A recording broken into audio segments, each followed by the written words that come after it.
என்ன தலைப்பு? இன்றைக்கு உங்களோட பகிர்ந்து கொள்ளும் இந்த செய்தியினுடைய தலைப்பு என்ன அப்படின்னா, Jesus is enough. Why you don't need Old Testament rituals. இயேசு போதும், ஏன் உங்களுக்கு பழைய ஏற்பாட்டு சடங்குகள் தேவையில்லை? இயேசு போதும், ஏன் உங்களுக்கு பழைய ஏற்பாட்டு சடங்குகள் தேவையில்லை என்பதுதான் இன்றைக்கு மாலை வேளையில நாம பார்க்க இருக்கிறோம். நான் ஒரு 10 காரியங்களை லிஸ்ட் பண்ணியிருக்கிறேன். பட் இன்னைக்கு ஒரு 3 காரியங்களை மட்டும் தான் உங்களோட பகிர்ந்து கொள்ள போறேன். கம்பைன்டு சர்வீஸ்ல இன்னும் ஒரு 3 அல்லது 4 காரியங்களோ பகிர்ந்து கொண்டு அதை தொடர்ந்து வருகிற அந்த ஆராதனையில இன்னும் ஒரு 3 அல்லது 4 காரியங்களை உங்களோட நான் பகிர்ந்து கொள்ள போறேன். இன்னைக்கு 3 விதத்துல எப்படி யூத சம்பிரதாயங்கள் சபைக்குள்ள வந்து விட்டது என்பதை உங்களோட நான் பகிர்ந்து கொள்ள போறேன். முதலாவதாக, observing Jewish feasts as mandatory for Christians. கிறிஸ்தவர்கள் கட்டாயமாக யூத பண்டிகைகளை ஆசாரிக்க வேண்டும், கொண்டாட வேண்டும் என்ற ஒரு கருத்து மக்கள் மத்தியில இன்னைக்கு இருக்கு. கிறிஸ்தவர்களும் யூத பண்டிகையை கொண்டாட வேண்டும். இன்னைக்கு பாத்தீங்கன்னா கூடார பண்டிகை அப்படின்னு சொல்லிட்டு சிலர்லாம் கொண்டாடுறாங்க. அப்புறம் பஸ்கா பண்டிகை என்று சொல்லி சிலர் கொண்டாடுறாங்க. பஸ்கா ஆடு அந்த எல்லாத்தையும் வச்சு என்ன செய்றாங்க, கொண்டாடுறாங்க. அதே போல கூடார பண்டிகை அன்னைக்கு எப்படி யூதர்கள் கொண்டாடினார்களோ அப்படியே கொண்டாடுகிறார்கள். சில கிறிஸ்தவர்கள் ஹனுக்கா அப்படிங்கிற அந்த பண்டிகையையும் கொண்டாடுகிறார்கள்.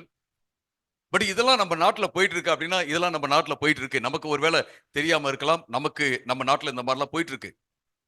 சிலர்லாம் இஸ்ரேல் தேசத்தை நேசிக்கிறாங்க. நான் நேசிக்கிறேன். நான் இஸ்ரேல் தேசத்துக்கோ அல்லது யூதர்களுக்கோ எதிராளி எல்லாம் கிடையாது. ஆனா நம்ம எல்லோரும் ரட்சிக்கப்படுவதற்கு ஒரே ஒரு திட்டம் ஆண்டவர் கொடுத்திருக்கிறது என்ன அப்படின்னா, அது இயேசுவின் மூலமாக மட்டும்தான் ஒழிய எந்த சடங்குகள் மூலமாக கிடையாது என்பதை நாம் மனதில் வைத்துக் கொள்ள வேண்டும். ஃபார் எக்ஸாம்பிள், ஒரு சிலர்லாம் பாத்தீங்கன்னா யோம் கிப்பூர் பாவ நிவாரண பலி அந்த நாளை கொண்டாடுறாங்க. ரோஷ் ஹஷானா அப்படிங்கிற அந்த நாளை கொண்டாடுறாங்க. ரோஷ் ஹஷானா அப்படிங்கிறது புது வருடம், யூதர்களுடைய புது வருடம். ஆனா இங்க தமிழ் வருட பிறப்பு கொண்டாட மாட்டாங்க. ஆனா யூதருடைய புது வருடத்தை கொண்டாடுவாங்க. யூதர்களுடைய கேலண்டரும் ஆண்டவர் கொடுத்த கேலண்டர் எல்லாம் கிடையாது. அது பாபிலோனுடைய கேலண்டரும் மிக்ஸ் ஆகி இருக்கிற ஒரு கேலண்டர் தான். சோ இதை கொண்டாடுவாங்க. இப்ப அவங்ககிட்ட கேட்டீங்க அப்படின்னா, நாம எல்லோருமே ஆவிக்குரிய யூதர்கள் என்று சொல்வார்கள். ஆவிக்குரிய யூதர்கள் என்றால், ஆவிக்குரிய இஸ்ரவேல் மக்கள் என்றால், நாம ஆபிரகாமுடைய வித்தாக இருக்கிறோம். ஆபிரகாமின் மூலமாக இயேசுவின் மூலமாக ஆபிரகாமுடைய பிள்ளைகளாக மாறி நாம எல்லோரும் ஆவிக்குரிய இஸ்ரவேல் மக்களாக நம்ம மாறி இருக்கோம் ஒழிய, நாம அந்த பண்டிகையெல்லாம் கொண்டாடணும் அப்படின்ற அவசியமே இல்லை. சரி, அப்படியே நீங்க கொண்டாடினாலும் பரவாயில்ல, நீங்க கொண்டாடுங்க. கூடார பண்டிகை கொண்டாடணுமா, நீங்க கொண்டாடுங்க. யோம் கிப்பீரை கொண்டாடணுமா, கொண்டாடுங்க. ஆனா ஒவ்வொன்றுக்கும் ஆவிக்குரிய அர்த்தத்தை கொடுத்து இப்படி நம்ம கொண்டாடும் போதுதான் நம்முடைய ஆவிக்குரிய வாழ்க்கையில ஒரு எழுச்சி வரும், நமக்கு ஒரு ஆவிக்குரிய உபயோகம் வரும் அல்லது பயன் வரும் அப்படின்னு சொல்லிட்டு அவங்க பண்ணாங்க அப்படின்னா அது தவறான ஒரு காரியம். எந்த விதத்திலும் அந்த சடங்குகள் நமக்கு ஆவிக்குரிய ரீதியில ஆசீர்வாதமாக இருப்பது இல்லை என்று நம்ம பார்க்கிறோம். கொலைசெய்யர் 2வது அதிகாரம், கொலைசெய்யர் 2வது அதிகாரம் 16-17. கொலைசெய்யர் 2:16-17 அங்க பவுல் என்ன சொல்றாரு அப்படிங்கிறத நம்ம பார்க்கலாம். ஆகையால் போஜனத்தையும் பானத்தையும் குறித்தாவது, பண்டிகை நாளையும் மாத பிறப்பையும் ஓய்வு நாட்களையும் குறித்தாவது ஒருவனும் உங்களை குற்றப்படுத்தாதிருப்பானாக. அவைகள் வருங்காரியங்களுக்கு நிழலாயிருக்கிறது, அவைகளின் பொருள் கிறிஸ்துவை பற்றினது. எல்லா பிரமாணங்களும் சொல்லும் போது சாப்பாடு எது சாப்பிடணும் சாப்பிடக்கூடாது அப்படிங்கிற டயட்ரி லாஸ், அப்புறம் இந்த குற்றத்தை செய்தால் இவனை கொல்ல வேண்டும், இந்த குற்றத்தை செஞ்சா இவங்களுக்கு இந்த தண்டனை அப்படிங்கிற சிவில் லாஸ், அப்புறம் பாத்தீங்க அப்படின்னா எப்படி என்ன மாதிரி பலியை செலுத்த வேணும் அப்படிங்கிற அந்த லெவிட்டிக்கல் லாஸ், அப்புறம் எப்படி எந்த மாதிரி ஆசாரியனை தேர்ந்தெடுக்கணும், எப்படி ஆசாரியன்லாம் இருக்கணும் அப்படின்றத பற்றிய பிரீஸ்லி லாஸ், எல்லா பிரமாணங்களுமே ஒட்டுமொத்தமா மோசையுடைய பிரமாணத்துக்கு கீழே வருகிறது என்று நம்ம பார்க்கிறோம். எல்லா ஈவன் 10 commandments 10 கட்டளைகளும் அந்த அதாவது மோசையுடைய பிரமாணத்துக்குள்ள வருகிறது. மோசையுடைய பிரமாணத்தை முழுவதுமாக இயேசு கிறிஸ்து நிறைவேற்றி விட்டார். அப்படின்னா என்ன அர்த்தம்? இன்னைக்கு நாம அவைகள்லாம் கடைபிடிக்கணுமா அப்படின்னா இல்ல. சிலர்லாம் சொல்லுவாங்க, மோசையுடைய பிரமாணத்தில் போட்டிருக்க ஆண்கள் பெண்களுடைய உடைய போட்டுக்கூடாதுன்னு சொல்லிட்டு, நான் ஃபர்ஸ்ட் டைம் வந்து குர்தா பைஜாமா போட்டிருந்த ஒரு ஆளை, நார்த் இந்தியா ஆளை பார்த்த போது நான் வந்து அவர் பெண் ட்ரெஸ் தான் போட்டிருக்காருன்னு நினைச்சேன். நான் சின்ன பையனா இருக்கும்போது, ஏன்னா எனக்கு ஹிந்தி தெரியாது, இதெல்லாம் தெரியாது, அவங்கள பார்த்ததும் கிடையாது. ஃபர்ஸ்ட் நான் பார்த்த போது ஏதோ ஒரு பெண்ணுடைய ட்ரெஸ் தான் போட்டிருக்காரு அப்படின்னு தான் நான் நினைச்சேன். சுடிதாரே வேற மாதிரி போட்டிருக்காரு அப்படிதான் நான் நினைச்சேன். நீங்க ஸ்காட்லாந்துல பாத்தீங்க அப்படின்னா ஆண்கள் வந்து ஸ்கர்ட் போடுவாங்க. அது வந்து பெண் ட்ரெஸ்லாம் நம்ம சொல்ல முடியாது. அன்றைக்கு இருந்த அந்த மத சடங்கோடு கலந்த ஒரு காரியம்தான் அந்த பிரமாணங்கள்லாம். சோ நம்ம இன்னைக்கு ஃபாலோ பண்ணலாமா அப்படின்னா, நம்ம ஃபாலோ பண்ணணும்னு அவசியம் இல்லை, ஃபாலோ பண்ணலாம். கலாச்சாரத்துக்கு உகந்தபடி நம்ம என்ன செய்யலாம், ஃபாலோ பண்ணலாம். அதுல எந்த சந்தேகமும் இல்லை. இதை சாப்பிடுங்க அதை சாப்பிடுங்கன்னு சொல்லலாமா? எதை சாப்பிடுறாங்களோ அதை என்ன செய்யலாம், மக்கள் சாப்பிடலாம். எது விருப்பமோ அதை சாப்பிடலாம். இது வந்து சுத்தமானது, இது வந்து சுத்தம் இல்லை என்று நம்ம எதையுமே சொல்ல முடியாது. மாத பிறப்பை நம்ம கொண்டாடலாமா? நிச்சயமா கொண்டாடலாம். தமிழ் வருட பிறப்பை கொண்டாடலாமா? நிச்சயமா கொண்டாடலாம். தெலுங்கு வருட பிறப்பை கொண்டாடலாமா? நிச்சயமா கொண்டாடலாம். ஒன்றும் பிரச்சனை இல்லை. ஏன்னா ஒவ்வொரு கேலண்டரும் ஒவ்வொரு கால்குலேஷன் படி வைக்கப்படுது. ஈவன் கிரெகோரியன் கேலண்டர், நாம புது வருடம் அனுசரிக்கிற அந்த கேலண்டர் கூட பாத்தீங்க அப்படின்னா அதுலயும் அது வந்து ஃபுல்லா கிறிஸ்டியன்லாம் கிடையாது.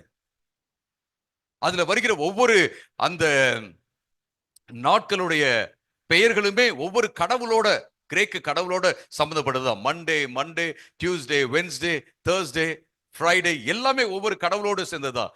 அதே போல ஒவ்வொரு மாதமும் ஒவ்வொரு கடவுளோடு சேர்ந்ததுதான். சோ இதெல்லாம் நம்ம என்ன பண்றது அப்படின்னா, இது இது இது ஒவ்வொன்றுக்கும் ஒரு அர்த்தமும் இருக்கிறது. மண்டேனா என்ன, அதுக்கும் ஒவ்வொன்றுக்கும் ஒரு அர்த்தம் இருக்கிறது என்பதை நம்ம பார்க்கிறோம். நான் சொல்ல வர்றது என்ன அப்படின்னா, ஜூவிஷ் கேலண்டர் தான் ஃபாலோ பண்ணும் அப்படின்னு யாரும் சொல்ல முடியாது.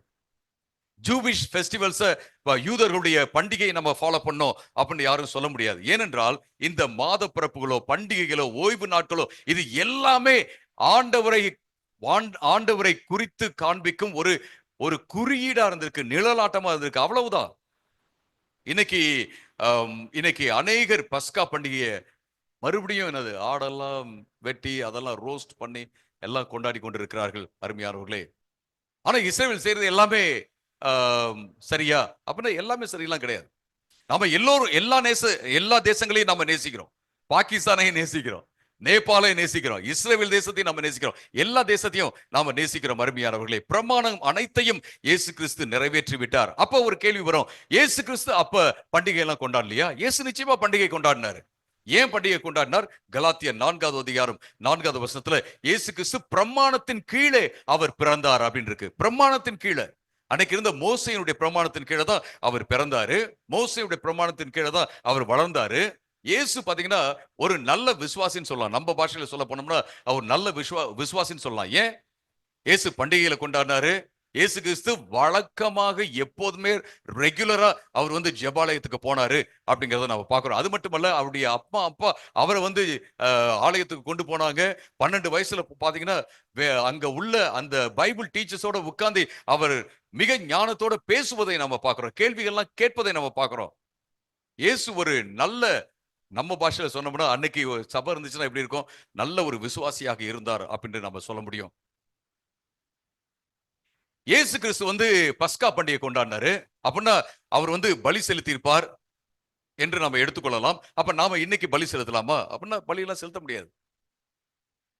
யாத்திராகமம் 12வது அதிகாரம் 14வது வசனத்துல இப்படியாக வசனம் சொல்கிறது. யாத்திராகமம் 12:14, யாத்திராகமம் 12:14 இப்படியாக சொல்லப்பட்டிருக்கு. இது நீங்கள் நினைவு கூற வேண்டிய ஒரு நாள், தலைமுறை தோறும் யெகோவாவுக்குரிய பண்டிகையாக நீங்கள் இதை கொண்டாட வேண்டும்.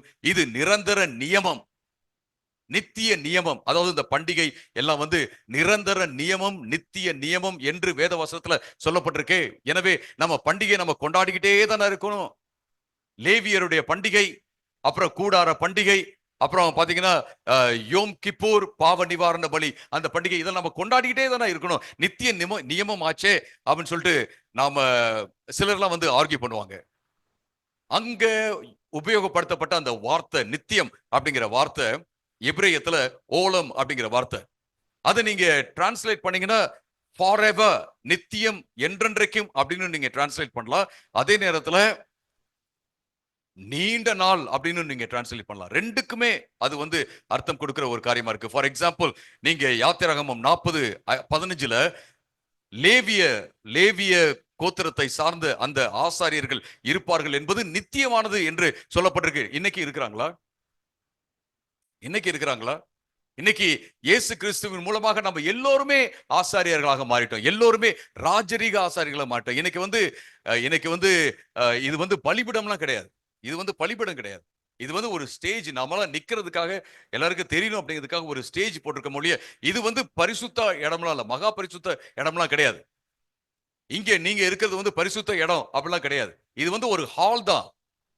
இங்க நாம கூடி வரும்போது, இயேசுவின் நாமத்துல கூடி வரும்போது ஆண்டவர் நம்மோட இருக்கிறார், நம்ம ஆண்டவரை ஆராதிக்கிறோம். இது வந்து அன்னைக்கு சொல்லப்பட்டது போல ஒரு புண்ணிய ஸ்தலமோ அல்லது ஆலயமோ கிடையாது அருமையானவர்களே. அப்ப இந்த லேவிய கோத்திரம் சார்ந்த ஆசாரியர்கள் இன்றைக்கு இல்ல. அதே போல இயேசு செஞ்சது எல்லாத்தையும் இன்னைக்கு நம்ம பின்பற்ற முடியாது. அப்படின்னா இயேசு பலி செலுத்தினாரு, சிலர்லாம் மீன் சாப்பிடுறது இல்ல, இயேசு மீன் சாப்பிட்டாரு நீங்க சாப்பிடுங்கன்னு சொல்ல முடியுமா? அப்படிலாம் சொல்ல முடியாது. அது சரியான வாதம் இல்லை. இயேசு கிறிஸ்து எல்லா பண்டிகைகளையும் அவர் நிறைவேற்றி விட்டார் என்று நாம பார்க்கிறோம். பவுல் வந்து மொட்டை அடிச்சுட்டாரு. பவுல் வந்து தீமோத்தேயுவை வந்து விருத்த சேதனம் பண்ண சொன்னாரு. பவுல் வந்து பண்டிகை கொண்டாடினாரு என்று சொல்லி சிலர் வாதம் செய்வாங்க. பவுல் வந்து என்னைக்குமே ரட்சிப்புக்காக இதை பண்ணுங்கன்னு சொல்லவே இல்லை. ரட்சிப்புக்காக விருத்த சேதனம் பண்ணுங்கன்னு சொல்லல. அங்க யூதர்கள் மத்தியில போய் இருக்கணும், ஊழியம் செய்யணும் அப்படிங்கிறதுக்காக என்னது, நீ விருத்த சேதனம் பண்ணிக்கொள் என்று சொல்லி தீமோத்தேயு சொல்வதை பார்க்கிறோம். ஏன்னா தீமோத்தேயு வந்து ஆஃப் கிரேக்கராகவும் அவர் இருந்தார். அப்ப யூதருக்கு யூதராக, கிரேக்கருக்கு கிரேக்கராக அவர் இருக்கும்படியாக அப்படி செய்ய சொன்னாரே ஒழிய, ஒரு நாளும் நீங்க ரட்சிக்கப்படுறதுக்காக நீங்க விருத்த சேதனம் பண்ணணும், ரட்சிக்கப்படுறதுக்காக நீங்க யூத சம்பிரதாயத்தை பண்ணணும், அல்லது ஆண்டவருக்குள்ள நீங்க அந்த உடன்படிக்கை உறவுல இருக்கிறதுக்காக இதெல்லாம் பண்ணணும்னு சொல்லிட்டு பவுல் ஒரு நாளும் சொல்லவே இல்லை. இன்னைக்கு பாத்தீங்கன்னா சில சபைகள்ல மெனோரா, குத்து விளக்கு வைத்திருப்பார்கள். அலங்கார பொருளா வச்சிருக்கிறாங்க அப்படின்னு சொன்னா கூட ஓகே. ஆனா குத்து விளக்கு வைத்திருப்பதனால ஒரு ஆவிக்குரிய மேம்பாடு அல்லது ஆவிக்குரிய சூழல் அங்க வருது அப்படின்னு சொன்னாங்க அப்படின்னா அது தவறான ஒரு காரியம். சிலர்லாம் பாத்தீங்கன்னா உடன்படிக்கை பெட்டியை அவங்களுடைய சபையில வச்சிருப்பாங்க.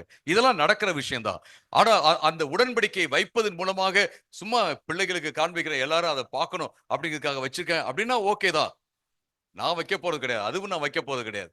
ஆனா அது ஓகே தான், சரி அப்படி சொன்னா கூட ஓகே தான். ஆனா அப்படி வைப்பதனாலே ஒரு ஆவிக்குரிய சூழலை அவர்கள் உருவாக்குகிறார்கள், அல்லது ஆண்டவருடைய வசனத்துல இருக்கிறத அப்படியே செய்யறாங்க அப்படின்னா அது தவறான ஒரு காரியம். இயேசு கிறிஸ்து உடன்படிக்கை பெட்டியை அவர் நிறைவேற்றி விட்டார். அந்த மெனோரா, அந்த விளக்கை, அந்த குத்து விளக்கை நிறைவேற்றி விட்டார்.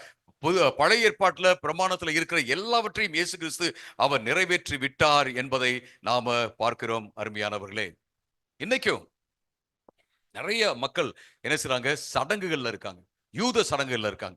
எப்படி யூத சடங்குகள், யூத சம்பிரதாயங்கள் சபைக்குள்ள வந்து விட்டதோ அதே போல என்ன செய்றாங்க, கிறிஸ்தவர்களும் பல்வேறு சடங்குகளை அவர்கள் வைத்துக் கொண்டே இருக்கிறார்கள். இப்ப பாத்தீங்க அப்படின்னா இந்த லெந்து காலத்துல சிலர் வந்து சடங்காக உபவாசிப்பார்கள், சடங்காக உபவாசிப்பார்கள். லெந்து காலம் வந்து நல்லதா அப்படின்னா நல்லதுதான் அப்படின்னு நான் சொல்வேன். அன்றைக்கு வந்து லென்டன் அப்படின்னாவே லெங்தன் அர்த்தம், லாங் டேஸ் அர்த்தம். இன்னைக்கு அதாவது ஐரோப்பியாவில் லாங் டேயாக இது இருக்கும். எனவே இது லாங் டே என்று அவர்கள் சொல்வார்கள். சரி, இப்ப இந்த நாட்கள் அவங்க எப்படி கொண்டாடினாங்க அப்படின்னா, ஈஸ்டருக்கு முன்னாடி எல்லாம் ஞானஸ்நானம் எடுப்பதற்காக அவர்கள் தயார் செய்யும் ஒரு காரியமாக அவர்கள் இதை செய்தார்கள். ஃபாஸ்டிங் போடுவாங்க, மனஸ்தாபப்படுவாங்க, மனம் திரும்புவாங்க, ஆண்டவரை தேடுவார்கள், ஆண்டவர்கிட்ட இன்னும் நெருக்கமா நெருங்கி சேரணும்னு சொல்லிட்டு ஆண்டவர்கிட்ட வருவாங்க. இந்த லென்த் நாட்கள் வந்து ஒரு சடங்காக ஒரு நாளும் கருதப்படவில்லை. ஆனா இன்னைக்கு நிறைய பேர் அதை சடங்கா பண்றாங்க. அருமையானவர்களே, பைபிள்ல நம்ம ஃபாஸ்டிங் அப்படின்னு பார்த்தோம் அப்படின்னம்னா, ஃபாஸ்டிங் அப்படின்னாவே ரிப்பன்டன்ஸ் இருந்து ஆக வேண்டும். உபவாசம் அப்படின்னாவே மனம் திரும்புதல் இருந்து ஆக வேண்டும். உபவாசம் அப்படின்னாவே மனஸ்தாபப்படுறது, துக்கப்படுறது, ஆண்டவரே என் பாவத்தை மன்னிங்கன்னு சொல்ற ஒரு காரியம் இருக்கணும். ஃபாஸ்டிங் அப்படின்னாவே ஆண்டவரை தேடும் காரியம் இருக்க வேண்டும். ஆண்டவரை வந்து விட்டாமுயற்சியோட ஒரு வெறியோட தேடும் காரியம் அதுல இருக்க வேண்டும். இல்ல அப்படின்னா ஃபாஸ்டிங்க்கு எந்த பிரயோஜனமும் கிடையாது.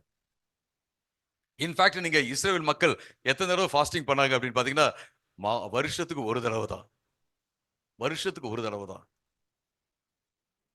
அதனால வருஷத்துக்கு ஒரு தடவை தான் ஃபாஸ்டிங் பண்ணுங்கன்னு நான் சொல்லல.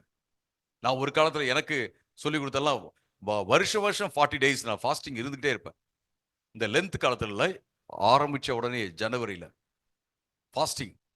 அப்புறம் அப்பப்ப எப்பெல்லாம் ஃபாஸ்டிங்கோ, ஒவ்வொரு ஃப்ரைடேயும் ஃபாஸ்டிங். இப்படிதான். ஆனா நான் என்ன நினைச்சேன்னா, நம்ம ஃபாஸ்டிங் போட போட ஆண்டவருடைய வல்லமை வரும் அப்படின்னு நான் நினைச்சேன். ஃபாஸ்டிங் போட போட ஆண்டவர் வந்து அவருடைய வரங்களை கொடுப்பார் அப்படின்னு நான் நினைச்சேன். அப்படிதான் எனக்கு சொல்லி கொடுத்தாங்க. வரங்களை பெறுவதற்காக நம்ம ஃபாஸ்டிங் போட தேவையில்லை.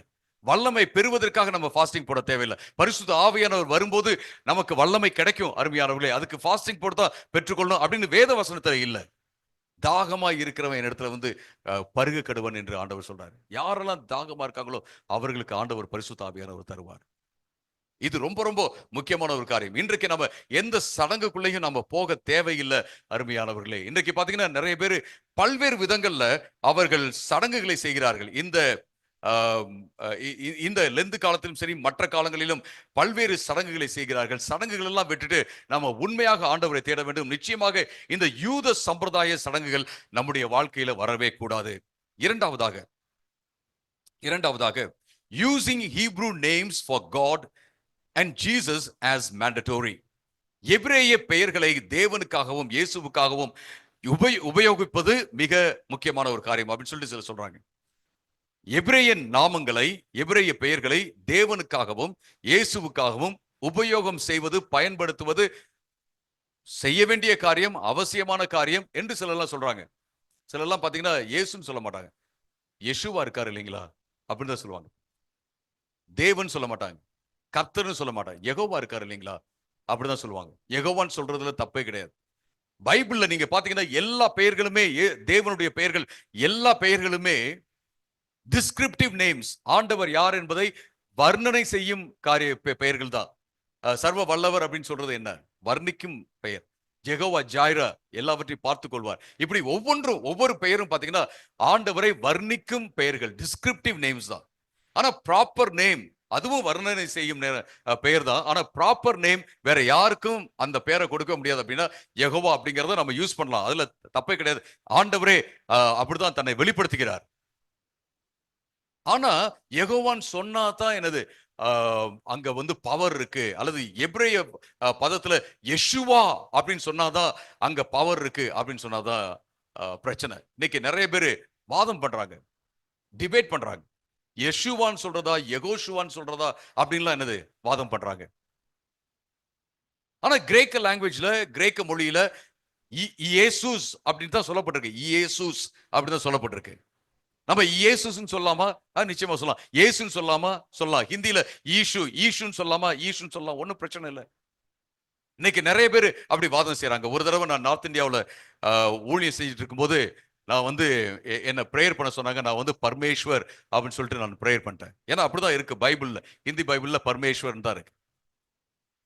இங்க தமிழ்நாட்டுல இருந்து ஒருத்தர் வந்திருந்தாரு. அவர் பரமேஸ்வர் அப்படின்னு நான் சொல்றதை கேட்ட உடனே அவர் என்ன வந்து அப்படி சொல்லக்கூடாது பிரதர் அப்படின்னு சொன்னார். அப்படி சொன்னீங்கன்னா அது யாரை கூப்பிடுறீங்கன்னா, யா அங்க சிவனை தான் கூப்பிடுறீங்க அப்படி நீங்க சொல்லக்கூடாது. பரமேஸ்வரன், கடவுள், தேவன் சொல்லுங்க. நான் சொன்ன தேவன்றதே என்னது, நம்ம தமிழ்லாம் கிடையாது, சான்ஸ்கிரிட். அவங்க தேவ்தா அப்படின்னு சொல்றது அவங்க யூஸ் பண்றதா நம்ம என்ன யூஸ் பண்றோம். அப்ப நான் சொன்னேன், பைபிள்ல இருக்கிற பெயர்கள் எல் எலோஹிம், எல் அப்படிங்கிறது வந்து தேவன் என்று பொருள். தேவன் என்று பைபிள்ல எபிரேயத்துல இருக்கிற அந்த வார்த்தை இருக்குங்களா, எல் அப்படிங்கிற வார்த்தை, அன்றைக்கு அன்றைக்கு அன்றைக்கு அக்கேடியன் கல்ச்சர்னு சொல்லுவாங்க. அதாவது இந்த பாபிலோனுக்கு முன்னாடி உள்ள அந்த கல்ச்சர்ல இருக்கிற அந்த கல்ச்சர்ல பயன்படுத்தப்பட்ட ஒரு வார்த்தை. அந்த வார்த்தை யாரை குறிக்கிறது என்றால் அந்த கலாச்சாரத்தில் இருந்த ஒரு சுப்ரீம் காடை குறிக்கிற ஒரு வார்த்தை. அங்க இருந்த ஒரு பெரிய கடவுளை, எல்லாத்துக்கும் பெரிய கடவுள்னு சொல்லுவாங்கல்ல, அந்த கடவுளை குறிக்கும் ஒரு பெயர் தான் எல் அப்படிங்கிறது. நாம சொல்றோம்ல எல் எல்யோன் அப்படின்னு சொல்றோம், எல் ஷடாய்ன்னு சொல்றோம். இது எல்லாமே எல் அப்படிங்கிற வார்த்தை அதுல இருந்து தான் வந்தது. ஏன் அவங்க யூஸ் பண்ணாங்க? வேற வார்த்தை கிடையாது. நம்முடைய லாங்குவேஜுக்கு, நம்முடைய பாஷைக்கு, நம்முடைய மொழிக்கு வந்து லிமிடேஷன்ஸ் இருக்கு. நாம வந்து முழுவதுமாக ஆண்டவர் எப்படி இருக்கிறாரோ அப்படியே நம்முடைய தமிழை உபயோகப்படுத்தியோ அல்லது இங்கிலீஷை உபயோகப்படுத்தியோ நம்ம வந்து வர்ணிக்க முடியுமா? முடியவே முடியாது. நம்முடைய லாங்குவேஜுக்கு லிமிடேஷன்ஸ் இருக்கு அப்படின்னு சொல்லி பார்க்கிறோம். அதனால நாம யெஷுவான்னு சொல்றதா அல்லது யெகோஷுவான்னு சொல்றதா யெகோவான்னு சொல்றதா நம்ம கன்ஃபியூஸ் பண்ணிக்கவே தேவையில்லை. நீங்க எந்த மொழியில எந்த வார்த்தையை உபயோகப்படுத்தி ஆண்டவரை கூப்பிடுறீங்களோ அந்த அந்த ஆண்டவர் யாரை கூப்பிடுறீங்களோ அந்த ஆண்டவர் உங்களுக்கு உதவி செய்வார். அவர் உங்களுடைய ஜெபத்தை கேட்பார் என்று நாம பார்க்கிறோம். பெந்தகோஸ்தே நாள்ல 120 பேர் ஆவியானவரால நிரப்பப்பட்டு அவங்க அந்நிய பாஷையில பேசினாங்க. அவங்க பேசினத பல்வேறு பாஷை தெரிஞ்சவங்க அவங்களுடைய மதர் டங்ல தாய்மொழியில அவர்கள் கேட்டார்கள் என்று நாம பார்க்கிறோம். அவங்களுடைய பாஷையில கேட்டார்கள் என்று பார்க்கிறோம். ஆண்டவர் மொழியை தாண்டின ஒருவராக இருக்கிறார். மொழியை தாண்டினவராக இருக்கிறார்.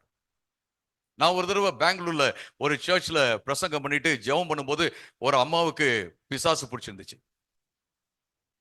அப்ப என் பக்கத்துல இருந்த பாஸ்டர் உன் பேர் என்னன்னு கேட்டார். அந்த சொன்னிச்சு என் பேர் வசந்தி, நான் கிருஷ்ணகிரியில இருந்து வரேன் அப்படின்னு சொல்லிச்சு. பாருங்க, கிருஷ்ணகிரியில இருக்கிறவங்களுக்கு கன்னடம்லாம் தெரியுது. நான் இங்கிலீஷ்ல பேசுறேன், அவரு கன்னடத்துல பேசுறார். அந்த அந்த பிசாசுக்கு கன்னடம் தெரியுது. கன்னடம் பேசினா அது புரியுது. நான் இங்கிலீஷ்ல பேசினா அதுக்கு புரியுது. பிசாசுக்கே தெரியுதுங்க. ஆண்டவருக்கு உங்க மொழி தெரியாதா? உங்களுடைய குமுறல் தெரியாதா? நிச்சயமா தெரியும். எந்த பாஷையில பேசினா சரி, மலையாளம், இந்தி, தமிழ், எந்த பாஷையில பேசினாலும் ஆண்டவருக்கு புரியும் என்று பார்க்கிறோம். சிலர் என்ன செய்றாங்க அப்படின்னா யெஷுவான்னு சொல்லணும், யெகோஷுவான்னு சொல்லணும் அல்லது யெகோவான்னு சொல்லணும் என்று சொல்லி அவர்கள் முன்பாக நமக்கு முன்பாக வைக்கிறார்கள். இப்படி ஜெபம் பண்ணாதான் ஆண்டவர் கேட்பாரு என்று வைக்கிறார்கள். இது எல்லாமே எங்க இருந்து வருது அப்படின்னு கேட்டீங்கன்னா, கபாலா அப்படின்னு சொல்லிட்டு யூத மதத்துக்குள்ளேயே ஒரு கல்ட் பிராக்டிஸ் இருக்கு. கள்ள போதனை அவங்க மதத்துக்குள்ளேயே, அவங்களுக்கு அது கள்ள போதனை எல்லாம் சொல்ல மாட்டாங்க. அது வந்து ஒரு செக்ட் அப்படின்னு அவங்க சொல்லுவாங்க. அந்த செக்ட்ல இருந்து தான் நிறைய இப்படிப்பட்ட காரியங்கள்லாம் வருகிறது. இதை எடுத்துக்கொண்டு அநேக பிரசங்கிமார்கள் என்ன சொல்றாங்க, யெகோஷுவா, யெஷுவா அப்படின்னு சொல்றாங்க. இன்னைக்கு பாத்தீங்கன்னா, இன்னைக்கு தமிழ் பாடல்கள்ல, கிறிஸ்டியன் தமிழ் பாடல்கள் நீங்க நோட்டீஸ் பண்ணி பாத்தீங்கன்னா நிறைய எபிரேய வார்த்தைகள் இருக்கும். என்றைக்குமே அப்படி இருந்ததே கிடையாது. தமிழ் வார்த்தை புரியல மக்களுக்கு. இந்த எபிரேய வார்த்தைகள்லாம் என்னாலேயே பாட முடியல. என்னால எபிரேயம்னா தெரியும், பட் பாட முடியல. என்ன மற்ற புதுசா வரவங்களுக்குலாம் விளங்குமானு தெரியல. நிறைய எபிரேய வார்த்தை. என்ன நினைக்கிறாங்க, எபிரேய வார்த்தையை போட்டெல்லாம் அப்படியே போட்டு பாட்டு எழுதணும்னா அதுல வந்து ஒரு பவர் இருக்கு அப்படின்னு நினைக்கிறாங்களா என்னன்னு தெரியல. புதுசா வரவங்க ஆண்டவர் பத்தி தெரியாதவங்க அதெல்லாம் எப்படி பாடுவாங்க, வாயில நுழையுமான்னு தெரியல எனக்கு. ஆனா அதுதான் பவர் அப்படின்னு நினைக்கிறாங்க. நீங்க ஆண்டவருக்கு நன்றி அப்படின்னு சொல்லி பாருங்க, மக்களுக்கு உற்சாகம் வராது. ஆண்டவருக்கு துதி அப்படின்னு சொல்லி பாருங்க, மக்களுக்கு உற்சாகம் வராது.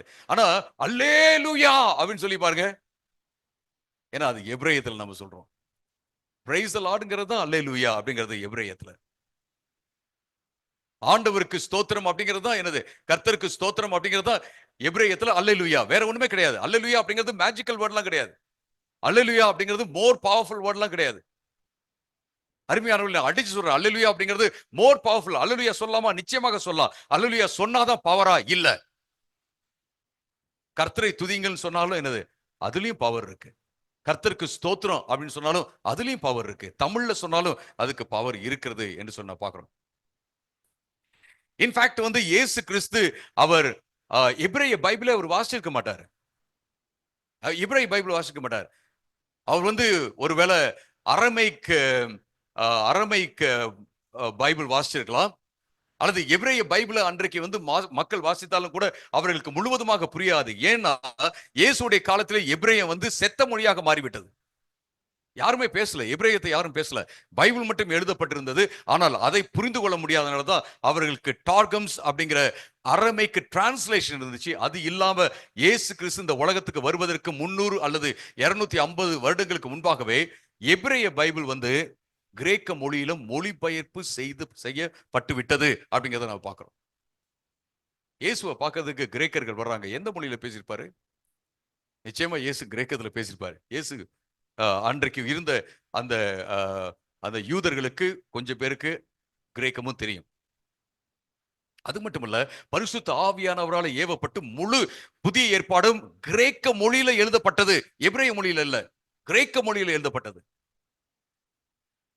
எனவே நாம எபிரேய மொழியை வந்து தூக்கி பிடிக்கலாம் தேவையில்லை. எபிரேய மொழி தான் ரொம்ப பவர்ஃபுல்லான ஒரு மொழி. அந்த மொழியில வந்து நம்ம ஆண்டவருடைய நாமங்களை சொல்லும் போது அதுல வந்து பவர் இருக்கு அப்படின்னு சொல்லவே தேவையில்லை.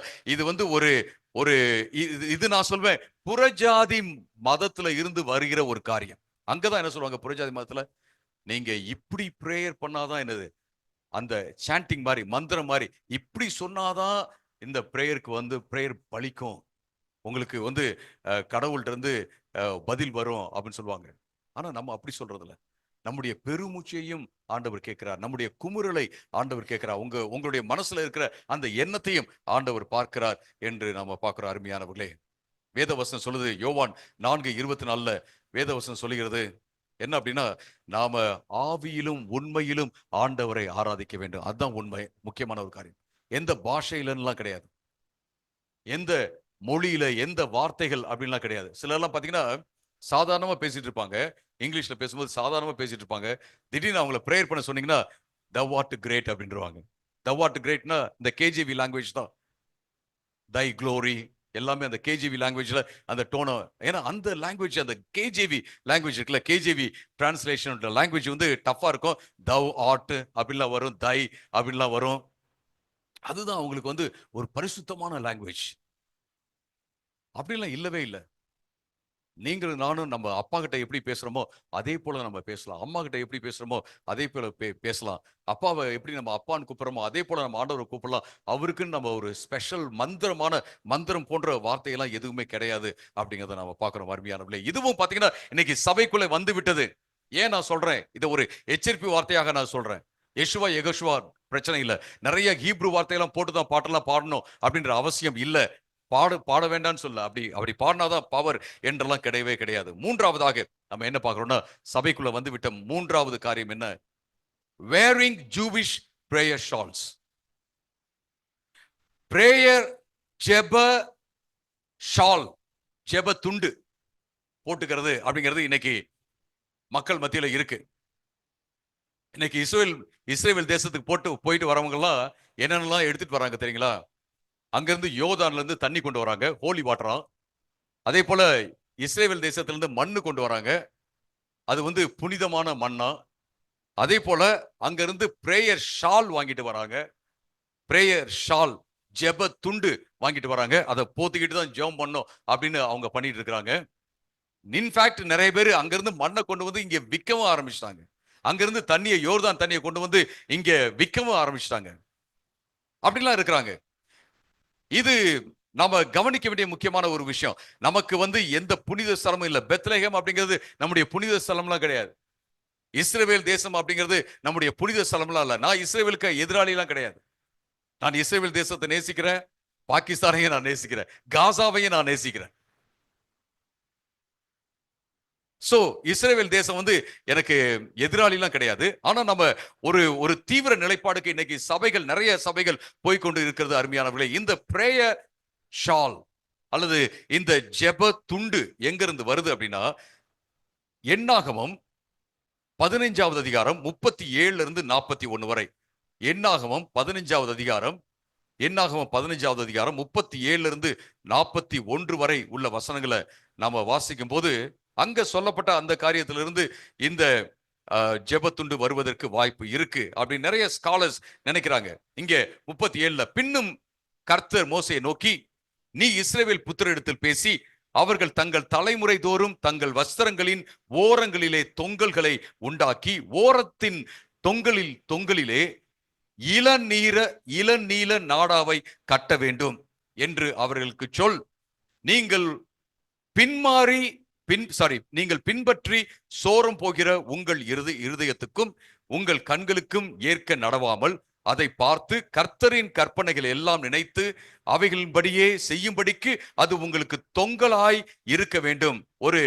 அதாவது ஆடையிலேயே குஞ்ச மாதிரி வைத்து தொங்கல்களை வைத்து நீங்க உருவாக்க வேண்டும். அது என்னுடைய கட்டளைகளை நீங்க நினைப்புல வச்சு நினைவிலை வைத்து அதை பின்பற்றுவதற்கு உதவி செய்யும் அப்படின்னு சொல்லிட்டு ஆண்டவர் சொல்வதை நம்ம பார்க்கிறோம்.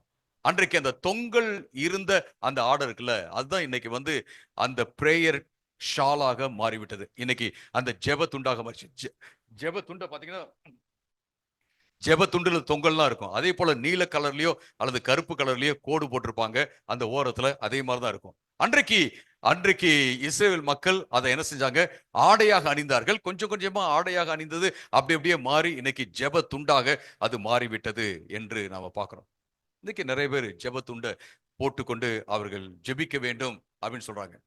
இன்னைக்கு நீங்க பெந்தகோஸ்தே இதுல பாத்தீங்க அப்படின்னா அவர்கள் ஜெப துணி விற்கிறார்கள். சின்ன துண்டு நீங்க ஆர்டர் பண்ணீங்கன்னா ஒரு சின்ன பீஸ் ஆஃப் கிளாத் உங்களுக்கு அனுப்பப்படும்.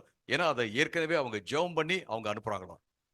அதே போலதான் எண்ணெய். இன்னைக்கு இந்த லெந்து காலத்துல பாத்தீங்கன்னா சிலர்லாம் எண்ணெயை வைத்து ஜெபித்து சபை மக்கள் கொடுக்குறாங்க. சிலர்லாம் பாட்டிலா தண்ணீரை வைத்து 40 நாட்களாக ஜெபித்து இதுல ஒரு பவர் வந்துருச்சு அப்படின்னு சொல்லிட்டு அவர்கள் விற்கிறார்கள். இப்படி ஜெபம் இப்படிதான் பண்ணாதான் ஜெபம், இப்படி பண்ணாதான் பவர் என்று சொல்லி நிறைய பேர் செய்யறாங்க. அதாவது யூத மதத்துல இருந்தும் பாரம்பரியங்கள் வருகிறது, நம்முடைய பெந்தகோஸ்தே மக்கள் மத்தியிலும் பாரம்பரியங்கள் இருந்து கொண்டே இருக்குது. இந்த ரெண்டும் ஒன்னா சேர்ந்து என்ன செய்யுது அப்படின்னா, இயேசு மட்டும் போதாதுங்க, இன்னும் கொஞ்சம் தேவை அப்படின்ற ஒரு காரியத்தை மக்கள் முன்பாக வைக்கிறது. நான் இன்னைக்கு மாலை வேளையில சொல்வது என்ன அப்படின்னா, இயேசு போதுமே. அல்லேலூயா. இயேசு போதும், எதுவுமே நமக்கு தேவையில்லை. இயேசு போதும், இயேசு போதும், இயேசு போதும். நம்ம ஜெபத்துக்கு இயேசு போதுமா? போதும். நம்முடைய விசுவாசத்துக்கு இயேசு போதுமா? போதும். நம்முடைய வாழ்க்கையினுடைய விடுதலைக்கு இயேசு போதுமா அப்படின்னா இயேசு மட்டுமே போதும். இயேசு எல்லாத்தையும் என்ன செஞ்சாரு? சிலுவையிலே அவர் முடித்து விட்டார். எல்லாத்தையும் முடிச்சிட்டார். இன்னைக்கு நிறைய பேரு இயேசுடைய ரத்தத்தை தெளிச்சிட்டு இருப்பாங்க. நீங்க பாத்திருக்கீங்களா தெரியல. ஆண்டவரே இந்த தண்ணீரை உம்முடைய ரத்தமாக மாற்றும் அப்படின்னு ஜெபம் பண்ணுவாங்க. அப்பெல்லாம் ஜெபம் பண்ணவே தேவையில்லை. நம்ம மாற்ற தேவையில்லை, மாற்ற தேவையில்லை, மாற்றவும் கூடாது. ஏன்னா இயேசு தன்னுடைய ரத்தத்தை நமக்காக சிந்தி விட்டார். இயேசு பிரதான ஆசாரியராக தன்னை ஒரு பலியாக பாவித்து அவர் என்ன செய்யார்னா தன்னுடைய ரத்தத்தை எடுத்துக்கொண்டு போயிட்டு கிருபாசனத்தின் மேல எப்படி அந்த பிரதான ஆசாரியன் தெளிப்பானோ அதே போல அவர் ரத்தத்தை தெளித்து விட்டார். இன்னைக்கு நீங்களும் நானும் யார் மேலேயும் இயேசுவின் ரத்தத்தை தெளிக்க முடியாது. நான் இயேசுவின் ரத்தத்தை தெளிக்கிறேன் அப்படின்னு சொல்லி சொல்லாதீங்க. இல்ல யாரும் இயேசுவின் ரத்தத்தை தெளிக்கிறேன் அப்படின்னா நீங்க தெளிக்க முடியாது, நான் தெளிக்க முடியாது. அது இயேசு மட்டும் தான் பண்ண முடியும். அவர் நமக்காக செய்து விட்டார். எதற்காக? நாம ஆண்டவருடைய உறவுக்குள்ளே வருவதற்காக எல்லாவற்றையும் செய்து விட்டார். நம்ம எதையும் எந்த சப்போர்ட்டும் நமக்கு தேவையில்லை. எந்த பிரேயர் துணியோ அல்லது பிரேயர் சாவியோ அல்லது பிரேயர் ஆயிலோ அல்லது பிரேயர் தண்ணியோ நமக்கு தேவையில்லை. வேத வசனம் என்ன சொல்லுது அப்படின்னா, நீங்க போயிட்டு எண்ணெய் பூசி ஜெபம் பண்ணுங்கன்னு சொல்லுது. நீங்க ஜெபம் பண்ணி எண்ணெயை அனுப்புங்கன்னு சொல்ல, நீங்க ஜெபம் பண்ணி எண்ணெயை வீயுங்கன்னு சொல்ல, நீங்க போய் எண்ணெயை பூசி ஜெபம் பண்ணுங்கன்னு சொல்லுது. யாரெல்லாம் ஜெபம் பண்ணலாம்? நீங்களும் நானும், நம்ம எல்லோருமே யார் வேணாலும் போயிட்டு ஜெபம் பண்ணலாம். யாரெல்லாம் ஆண்டவர் விசுவாசிக்கிறாங்களோ நாம போயிட்டு எண்ணெயை பூசி ஜெபம் பண்ணிருக்கலாம். எண்ணெய் பூசி ஜெபம் பண்ணுவதற்கு எண்ணெய் இல்லை அப்படின்னா பரவாயில்ல, நம்ம கை வச்சு ஜெபம் பண்ணலாம். இல்ல கையை நான் வைக்கல, நான் சும்மா தான் ஜெபம் பண்றேன் அப்படின்னாலும் அப்பயும் ஆண்டவர் நமக்கு பதில் தர முடியும் அப்படிங்கிறத பார்க்கிறோம். இது ரொம்ப ரொம்ப முக்கியமான ஒரு காரியம். அருமையானவர்களே, நமக்கு ஆண்டவரை வொர்ஷிப் பண்றதுக்கு எந்த சிம்பிள்ஸும் தேவையில்லை, எந்த ஆடையும் தேவையில்லை. நம்ம விசுவாசத்தோட அவர்கிட்ட வந்தோம் அப்படின்னம்னா போதும். அவர் நமக்கு போதுமானவராக, என்றென்றைக்கும் அவர் போதுமானவராக இருக்கிறார் என்று நாம பார்க்கிறோம். அதை நாம மனதிலே வைத்துக் கொள்ள வேண்டும். இன்னைக்கு நமக்கு நிறைய பாரம்பரியங்கள் நமக்கு உதவி செய்யுது. நிறைய பாரம்பரியங்கள் நிறைய பாரம்பரியங்கள் இந்த லெந்து காலம் நமக்கு உதவி செய்யுது. அது மட்டுமல்ல, பிள்ளைய டெடிகேட் பண்ணோம், புள்ள பிறந்தோன்னு அதுக்கு பேர் வைக்கணும், இது எல்லாமே பாரம்பரியங்கள் தான். இது எல்லாமே பாரம்பரியம் தான். எல்லாரும் யாரும் இந்த பைபிள்ல போடல நீங்க சபையில கொண்டு பிள்ளையை டெடிகேட் பண்ணுங்கன்னு சொல்லிட்டு. நம்ம சிறு பிள்ளைகளுக்கு ஞானஸ்தானம் கொடுப்பதில்லை. ஆனா சிறு பிள்ளைகளை நம்ம சர்ச்ல டெடிகேட் பண்றோம். அது நல்ல பாரம்பரியமா அப்படின்னா நல்ல பாரம்பரியம் தான். ஆனா சும்மா எல்லாரும் எல்லாரும் கேட்பாங்க, அதுக்காக நான் சும்மா டெடிகேட் பண்றேன் அப்படின்லாம் நம்ம பண்ணக்கூடாது. உண்மையிலே வந்து என்ன செய்யணும்? நாம டெடிகேட் பண்ணணும். இப்படி பல்வேறு பாரம்பரியங்கள் சபையில இருக்கிறது. அது வேண்டாம் நான் சொல்லல. ஆனா அந்த பாரம்பரியங்களுக்கு ஒவ்வொன்றுக்கும் ஒரு ஆவிக்குரிய அர்த்தத்தை கொடுத்து அத வந்து தேவனுடைய வசனத்தின் மேல நம்ம தூக்கி வச்சோம் அப்படின்னம்னா அது ஒன்றுமில்லாமல் போகிறது என்று நம்ம பார்க்கிறோம். காலையில எந்திரிச்சு ஜெபம் பண்ணுமா? நிச்சயமா எனக்கு காலையில எந்திரிச்சு ஜெபம் பண்றது தான் பிடிக்கும். என்னால ராத்திரிலாம் முழிச்செல்லாம் இருக்கவே முடியாது. சீக்கிரமா பெட்டுக்கு போயிட்டா தான் எனக்கு சரியா வரும். நான் வந்து சீக்கிரமா எந்திரிச்சுருவேன். ஆனா லேட்டா பெட்டுக்கு போ முடியாது. அது அப்படியே ஹாஸ்டல்லயே வளர்ந்தது நான் நினைக்கிறேன். காலைல பெல் அடிச்சோனே எல்லாம் எந்திரிச்சு அப்படியே பழக்கமாயிடுச்சு எனக்கு. பட் காலையில எந்திரிச்சு ஜெபம் பண்ணா தான் ஆண்டவர் கேட்பார் அப்படின்னு சொல்லிட்டு சொல்வது பைபிள்ல கிடையவே கிடையாது. நீதிமொழிகள் 8வது அதிகாரத்துல நீ அதிகாலையில் தேடினால் கண்டடைவாய் அப்படிங்கிற வசனம் வந்து ஞானம் சொல்லுகிற அந்த காரியம். அதை நான் ஒரு நாள் நான் பிரசங்கத்துல நான் சொன்னேன். அந்த ஞானம் அதிகாலையில் அப்படிங்கிற வார்த்தை எப்படி ஆக்சுவலா டிரான்ஸ்லேட் பண்ணணும்னா என்னை சீக்கிரத்திலே நீ தேடினால் விடாமுயற்சியோடு தேடினால் நீ கண்டடைவாய் அப்படிங்கறதுதான் அதனுடைய அர்த்தம். சோ சிலர் சொல்லுவாங்க அதிகாலையில தேடினாதான் ஆண்டவரை பிடிச்சிக்க முடியும். இல்ல இது 4 மணிக்கு பிரேயர் பண்ணாதான் 12 மணிக்கு ஒவ்வொரு நாளும் எந்திரிச்சு நீங்க ஜெபம் பண்ணுங்க. அப்ப ஆண்டவர் வந்து உங்களுக்கு ஆசீர்வாதத்தை கொடுப்பார் அப்படின்னு சொல்றது பிரச்சனை. 12 மணிக்கு நான் ஜெபம் பண்றேன். அது எனக்கு வசதியா இருக்கு, அமைதியா இருக்கு. எல்லாம் தூங்கிட்டாங்க. நான் மட்டும் எந்திரிச்சு ஜெபம் பண்றேன். எனக்கு வசதியா இருக்கு. ஆண்டவரோட பேசுவதற்கு சூப்பர், வெரி குட். இல்ல 12 மணிக்கு ஜெபம் பண்ணாதான் ஆண்டவர் கேட்பாரு. நீங்க செஞ்சு பாருங்க அப்படிங்கிறது தவறு. ஏன் அப்படின்னா நாம ஒரு ஒரு எக்ஸ்பீரியன்ஸ் ஒரு காரியத்தை கொண்டு வந்து நம்ம நினைச்சிரோம் அதை டாக்டரினா ஒரு சத்தியமா ஒரு உண்மையாக நம்ம வைக்கிறோம். அது தவறு. அப்படிதான் ஆண்டவர் செய்வாரு அப்படின்னு நம்ம வைக்கிறோம் பாருங்க, அது தவறு. அப்படி செய்யும் போது நம்ம என்ன செய்யறோம்னா ஆண்டவரை நம்ம மாற்றி விடுகிறோம். ஆண்டவருடைய பிக்சரையே நம்ம மாற்றிடுறோம். அருமையானவர்களே, ஆண்டவருடைய நாமத்தை வீடிலே வழங்காதிருப்பாயாக அப்படிங்கிறதுக்கு என்ன அர்த்தம்னா உண்மையிலேயே ஓ காட் அப்படின்னு சொல்றதெல்லாம் கிடையாது. ஓ ஜீசஸ் அப்படின்னு சொல்றோம்ல. ஒரு இது ஆச்சு அப்படின்னா தவறு பண்ணிட்டோம் அப்படின்னோம்னா இப்போ கம்ப்யூட்டர்ல ஏதோ அடிச்சுட்டு இருக்கு, நம்ம தவறா பண்ணிட்டோம், தவறா போயிடுச்சுன்னா ஓ ஜீசஸ். உடனே பக்கத்துல இயேசுவின் நாமத்தை வீணிலே வழங்காதே அப்படின்னு சொல்லுவாங்க. அது கிடையாது. அது ஆக்சுவலி மிஸ் ரெப்ரசன்டிங் காட். ஆண்டவரை தவறான விதத்துல பிரதிநிதித்துவப்படுத்துவது, ஆண்டவரை குறித்த அந்த சித்திரத்தை தவறான விதத்துல கொடுப்பது. ஆண்டவரை எப்படி நம்ம சிலர்லாம் சித்தரிக்கிறாங்க அப்படின்னா அவர் எப்படியோ ஒரு ஃபார்முலா போட்டு இப்படிதான் இல்லைன்னா அவ்வளவுதான் அப்படின்னு சொல்ற மாதிரியான தேவனாக அவர்கள் வர்ணிக்கிறார்கள். அப்படின்லாம் கிடையவே கிடையாது. நமக்கு பாரம்பரியங்கள் தேவைதான். ஆனா ஆண்டவரை ஆராதிப்பதற்கு இந்த பாரம்பரியங்கள், இந்த பிரேயர் ஷாலோ அல்லது வேற எதுவுமே தேவை இல்லை அப்படிங்கிறத பார்க்குறோம். ஆனா நம்ம கலாச்சாரத்தின்படி என்ன செய்யணும்? ஒவ்வொரு இடத்துலையும் நம்ம கலாச்சாரத்தின்படி இருக்கணும். ஃபார் எக்ஸாம்பிள் பஞ்சாப்ல நீங்க போனீங்க அப்படின்னா பஞ்சாப்ல ஒரு வீட்டை கதவு தட்டினீங்கன்னா வெளியில அந்த பெண்கள் வரும்போதே அப்படியே ஃபுல்லா முக்காடு போட்டு தான் வருவாங்க. முக்காடுன்னா சல்லுன்னு அவங்க துப்பட்டாவை இழுத்து விட்டுவாங்க. அவங்க ஃபேஸை கூட நீங்க பார்க்க முடியாது. அதுதான் என்னது? தலைக்கு முக்காடு போடுவது. அன்றைக்கு வந்து கிரேக்கோ ரோமன் கலாச்சாரத்துல, கிரேக்கோ ரோம கலாச்சாரத்துல அன்றைக்கு முக்காடு போட்டுட்டாங்க. எப்படின்னா முக்காடு போட்டார்கள், கண்கள் மட்டும் தான் தெரியும், வேற எதுவுமே தெரியாது. அப்படிதான் முக்காடு போட்டாங்க. அப்படிப்பட்ட முக்காடை தான் பவுல் வந்து முக்காடு போட்டுக்கங்கன்னு சொல்றாரு. ஆனா நம்ம கலாச்சாரத்துல அந்த மாதிரியான கலாச்சாரம் கிடையாது. நம்ம கலாச்சாரம் முக்காடு போடுற கலாச்சாரம் இல்ல. இல்ல ஒரு இடத்துல போகும்போது முக்காடு போடணுமா போட்டுக்கங்க. ஆனா முக்காடு போட்டா தான் அப்படின்னு சொன்னாங்க அப்படின்னா அது தவறு. முக்காடு போடலன்னா நீங்க நரகத்துக்கு போவீங்க அப்படின்னா அது தவறு. முக்காடு போடுறவங்க போட்டுக்கங்க, முக்காடு போட வேண்டான்றவங்க முக்காடு போடாதீங்க. ஆண்டவர் எதை பார்க்கிறார் என்றால் அவர் நம்முடைய உள்ளத்தை பார்க்கிறார். ஆண்டவர் நமக்கு சுதந்திரத்தை கொடுத்திருக்கிறார். நாம செய்ய வேண்டியதெல்லாம் ஒண்ணே ஒண்ணு, ஆண்டவரை நாம உண்மையிலும் உண்மையிலும் சத்தியத்திலும், இன் ட்ரூத் அண்ட் ஸ்பிரிட், உண்மையிலும் ஆவியிலும் அவரை நேசிப்பது, அவரை தொழுது கொள்வது மிக மிக முக்கியமான காரியம் என்பதை நாம பார்க்கிறோம். நாம ஜெபம் பண்ண போறோம். என்ன அப்படின்னு கேட்டீங்கன்னா சிலர்லாம் அடிமைத்தனத்திலிருந்து வராங்க, மறுபடியும் அடிமைத்தனத்துக்குள்ளே போறாங்க. ஒரு கட்டுல இருந்து வராங்க, மறுபடியும் கட்டுக்குள்ளேயே போறாங்க. என்ன மாதிரியான கட்டு? பாரம்பரியம் அப்படிங்கிற கட்டு. நிறைய இன்னைக்கு யூடியூப்ல வருது. காட் டிவியை நான் பார்க்கறதே விட்டுட்டேன். காட் டிவி முன்னாடி எல்லாம் நான் பார்த்துட்டு இருந்தேன். காலைல பார்ப்பேன். அங்க ஒருத்தர் வருவார். அங்க வந்து வருவார்.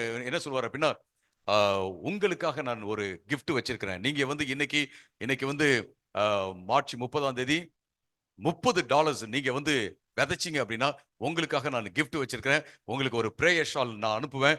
அப்படின்னு சொல்லிட்டு அவர் சொல்லுவாரு. பக்கத்துல ஒருத்தர் உட்கார்ந்து இருப்பார். அவர்கிட்ட கேட்பார், பிரேயர் ஷாலை பத்தி நீங்க என்ன நினைக்கிறீங்க, நீங்க சொல்லுங்க பார்க்கலாம் அப்படின்னு கேட்பாரு. அவர் சொல்லுவாரு, ஆமா நாங்க நேத்து எல்லாரும் சேர்ந்து என்ன செஞ்சோம், இந்த பிரேயர் ஷால்ல மேல கையை வச்சு நாங்க ஜெபம் பண்ணியிருக்கிறோம். உங்களுக்கு இதை கிஃப்ட் அனுப்புவோம். நீங்க இதை போத்திட்டு நீங்க ஜெபம் பண்ணீங்க அப்படின்னா ஆண்டவருடைய பிரசனத்தை நீங்க உணர்வீங்க. ஆண்டவர் உங்களுக்கு உதவி செய்வார்.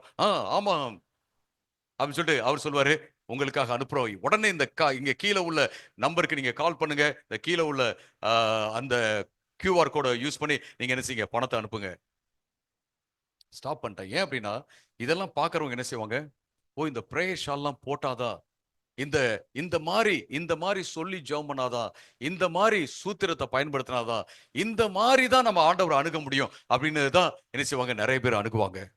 இதை நானும் பார்க்கக்கூடாது, வேற யாருமே பார்க்கக்கூடாது. நிறைய யூடியூப்ல என்னென்னமோ வந்துட்டு இருக்கு, டிவில என்னென்னமோ வந்துட்டு இருக்கு. இதை எல்லாத்தையும் பார்த்து நாம ஒரு நேரத்துல ஒரு காலம் நாம இப்படி நினைக்கவே கூடாது. நம்ம இது நல்லா இருக்கு, அது நல்லா இருக்கு. நம்ம ஒரு காரியத்தை வச்சுக்கணும், நம்ம எழுதி வச்சுக்கணும். இயேசு போதும், எல்லாத்துக்கும் இயேசு போதும். இயேசு இயேசுடைய ரத்தம் போதும். இயேசு தன்னை கொடுத்த அந்த அந்த பலி வந்து நமக்கு போதும். அவர் எல்லாவற்றையும் நமக்காக செய்து விட்டார். நாம சந்தோஷமாக இருப்பதற்காக, நம்ம வளமையாக செழிப்பாக இருப்பதற்காக, எல்லாவற்றிலும் நாம பரிபூர்ணம் அடைவதற்காக இயேசு எல்லாவற்றையும் செய்து விட்டார். நாம ஜெபித்து நாம முடிக்கலாம்.